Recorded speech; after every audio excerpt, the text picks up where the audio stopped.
sur la scène nationale et je conclurai.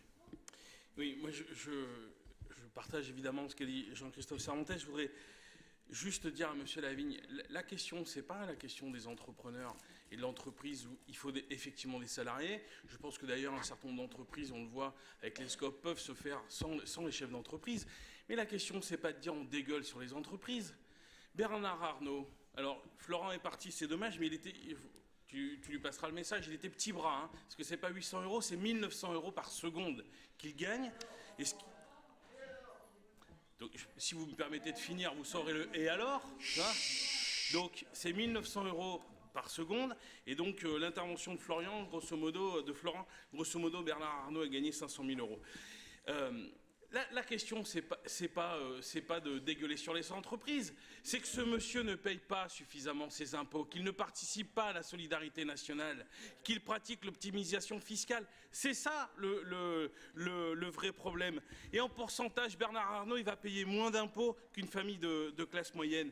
Bernard Arnault, qui est le formidable patron, il a été obligé d'être assigné en justice par le secrétaire national du PCF, pour qu'il publie les comptes de sa société. Alors, les entreprises qui ne jouent pas avec la loi, parce qu'en ce moment, quand même, c'est quand même fabuleux, de le voir qui ne déclare pas 13 de ses mandats, tout le monde le plaint, le pauvre homme, faudrait pas s'en prendre à un homme à terre, le chômeur qui ne déclare pas ses droits, il est radié.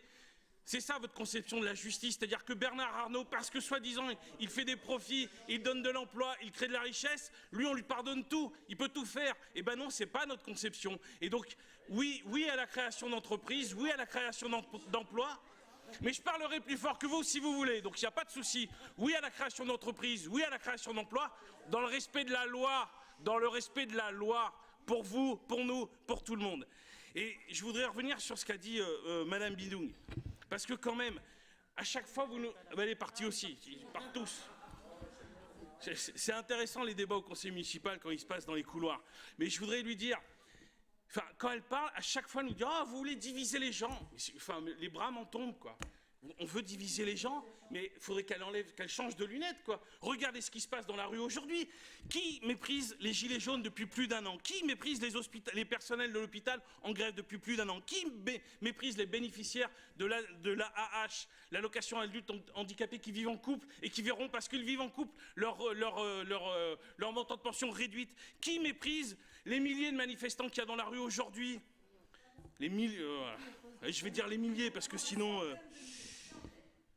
Qui tente aujourd'hui de diviser les Français en montrant du doigt les privilégiés de cheminots, les privilégiés de la RATP.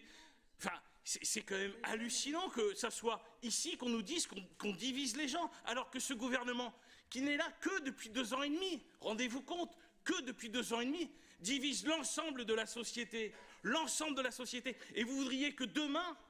les mêmes gens qui divisent la société entière viennent ici continuer leur travail de sape sur les services publics, sur nos politiques publiques? Eh ben moi non. Donc je m'opposerai à ça et je trouve ça absolument scandaleux de nous dire qu'on divise les Français alors qu'il y a un gouvernement qui depuis 2 ans n'arrête pas d'opposer les uns aux autres, les salariés du privé contre ceux du public, les jeunes contre les retraités.